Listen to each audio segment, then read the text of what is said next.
Assalamualaikum warahmatullahi wabarakatuh. Di sini saya akan menjawab soal UAS akhlak tasawuf yang terdiri atas 5 soal. Soal yang pertama ialah bagaimana kaitan antara akhlak tasawuf dan kegiatan ekonomi. Akhlak tasawuf ini adalah kegiatan yang menuntun kita agar terbebas dari godaan dunia, yang agar kita itu bisa mendekatkan diri kepada Sang Pencipta. Sedangkan kegiatan ekonomi ini adalah kegiatan untuk memenuhi kebutuhan kita sehari-hari. Jadi, ekonomi dan akhlak tasawuf tersebut tidak bisa lepas dari kehidupan manusia, supaya kalau kita melakukan segala sesuatu itu diterima oleh Allah. Jadi, seperti kalau kita bekerja, berdagang itu kan dianjurkan untuk jujur, mengerjakan segala sesuatunya dengan ikhlas supaya dapat pahala dan supaya kegiatan yang kita lakukan itu diterima. Kemudian saya akan menjawab soal nomor 2. Soal nomor 2 adalah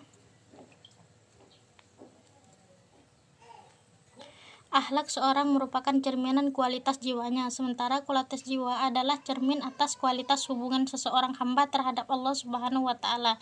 Kedekatan hamba terhadapnya ditandai oleh cinta dan rindu yang memenuhi segenap relung jiwa hamba tersebut. Dalam keadaan demikian, maka dalam diri hamba akan tercermin berbagai keindahan akhlak yang merupakan pantulan dari keindahan Allah Subhanahu wa Ta'ala. Menurut pendapat Anda, bagaimana proses untuk mencapai derajat tersebut?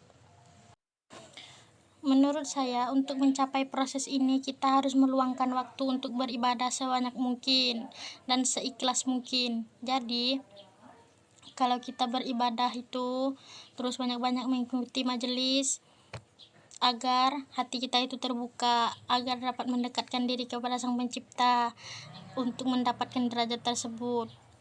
Ya, pasti akan ada godaan dari setan kan, seperti contohnya saja pohon semakin tinggi akan semakin kencang pula angin mengguncangnya. Seperti itulah juga manusia.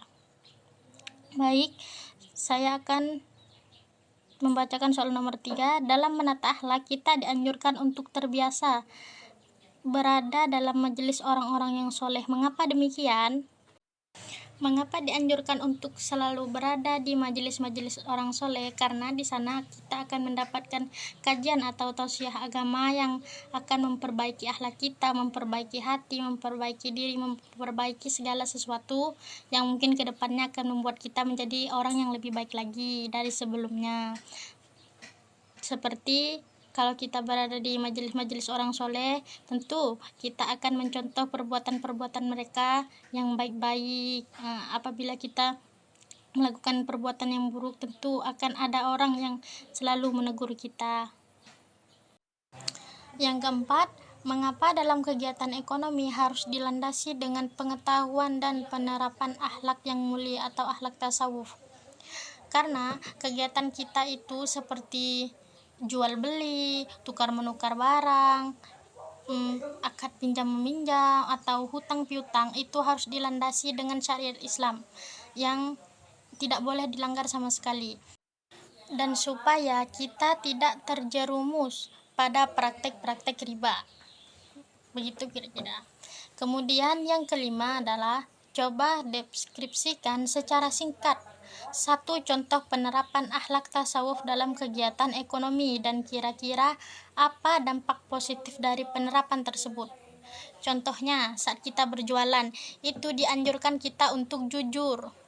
Seperti saat timbang menimbang, itu dianjurkan untuk jujur. Kita tidak boleh mengurangi timbangan tersebut. Melebihinya boleh, tapi untuk menguranginya sedikit pun itu tidak boleh. Dikarenakan kita mengikuti akhlak yang disebut jujur, kita itu akan mendapat pahala dan kegiatan yang kita lakukan itu tidak akan sia-sia. Semuanya akan dibayar oleh Allah Subhanahu wa Ta'ala. Mungkin hanya ini yang dapat saya jawab untuk pertanyaan-pertanyaan yang telah dicantumkan. Kurang dan lebihnya mohon dimaafkan. Assalamualaikum warahmatullahi wabarakatuh.